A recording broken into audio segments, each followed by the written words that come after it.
Hello, you are welcomed to the video lecture series of operating system. In this video lecture, we will learn about magnetic disk structure. We will see what is the structure of disk. So here we go to start our topic. As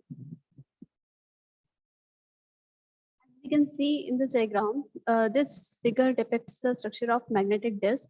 As we know in modern computer, most of the secondary storage is in the form of magnetic disk. जितनी भी आपकी secondary storage होती है वो किसकी form में होती है? मैग्नेटिक डिस्क की फॉर्म में होती है, right? So hence knowing the structure of magnetic disk is necessary to understand how the data in the disk is accessed by the computer, right? क्योंकि हम देखते हैं कि जितनी भी secondary storage है वो magnetic disk की फॉर्म में होती है, तो magnetic disk का structure जानना इसलिए जरूरी है so that we can able to know कि data कैसे आपका computer में कैसे data access हो रहा है and how is data stored in the magnetic disk.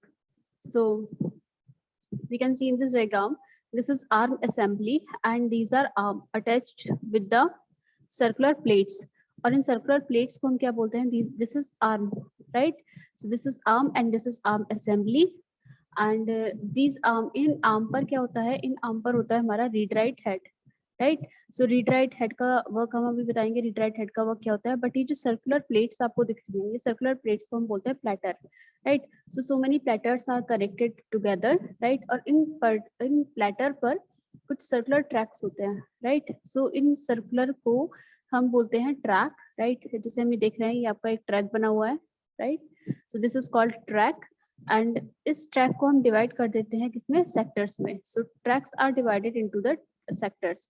जैसे हम बोल रहे हैं कि हमने इस ट्रैक को ये इस तरह से लाइन क्लिक की हुई है, तो ये लाइन जो है, ये लाइन इसको ट्रैक को किसमें डिवाइड कर रही है? सेक्टर में. तो ये ईच पार्ट क्या कहला रहा है? सेक्टर. तो जितना भी डेटा होता है वो आपका सेक्टर पे लिखा होता है. और रीड राइट हेड का वर्क क्या आता है?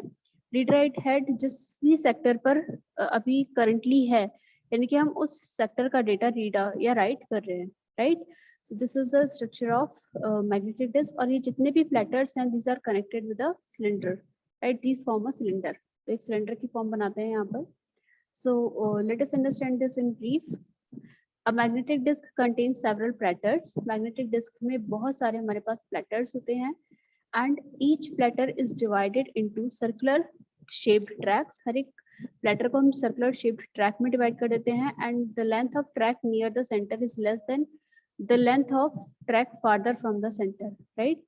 Center से जो दूर है उनकी track उनकी length जो center के पास है उनकी ट्रैक की लेंथ कम होती है इन कंपैरिजन टू उन ट्रैक्स की लेंथ जो कि सेंटर से बहुत दूर है. Each track is further divided into sectors. हर एक ट्रैक को हम सेक्टर्स में डिवाइड कर देते हैं. As we can see in this diagram, this is a track and this track is divided by clicking these lines and these area is called sector, right? So track of the same distance from center form a cylinder. जो same distance पर है वो एक cylinder बनाती है, right? A read write head is used to read data from a sector of the magnetic disk. read write head use किया जाता है जो कि आर्म पर होता है, राइट? जो भी आपकी आर्म असेंबली से जो आर्म निकल रही है इन पर read write head होता है.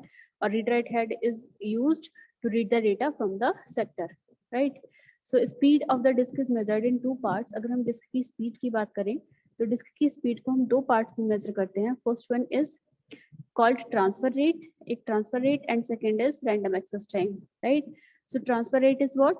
The rate at which the data moves from disk to the computer. Disk से computer पे जिस rate से या जिस speed से data move हो रहा है, that is called transfer rate. And what is random access time? It is the sum of seek time and rotational latency, right? So अब देखते हैं seek time और rotational latency क्या होता है. Seek time is the time taken by the arm to move through the required track. Required track पर move करने में आर्म को जितना भी टाइम लग रहा है वो कहला रहा है seek time. And what is rotational latency?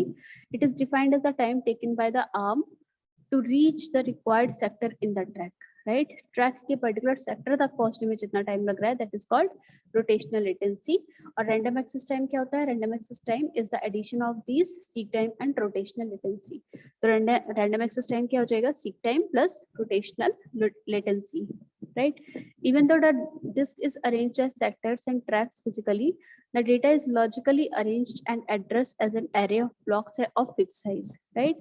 Although जो हमारा data है वो tracks और sectors में physically divided है, but data को अगर logically बात करें तो वो fixed size की array या फिर blocks में stored होता है, right? The size of a block can be 512 or 1024 bytes. जो पर्टिकुलर ब्लॉक का साइज होता है 512 या फिर 1024 बाइट्स हो सकता है. Each logical block is mapped with a sector on the disk sequentially. Right, जितने भी आपके लॉजिकल ब्लॉक हैं वो सेक्टर से मैप होते हैं. In this way each sector in the disk will have a logical address. सो हमारे पास जो हर एक सेक्टर है उसका कुछ पर्टिकुलर लॉजिकल एड्रेस होगा, right, because we map the sector with logical address, right. तो हर एक सेक्टर का कुछ ना कुछ पर्टिकुलर लॉजिकल एड्रेस होगा. So this is all about the structure of magnetic disk.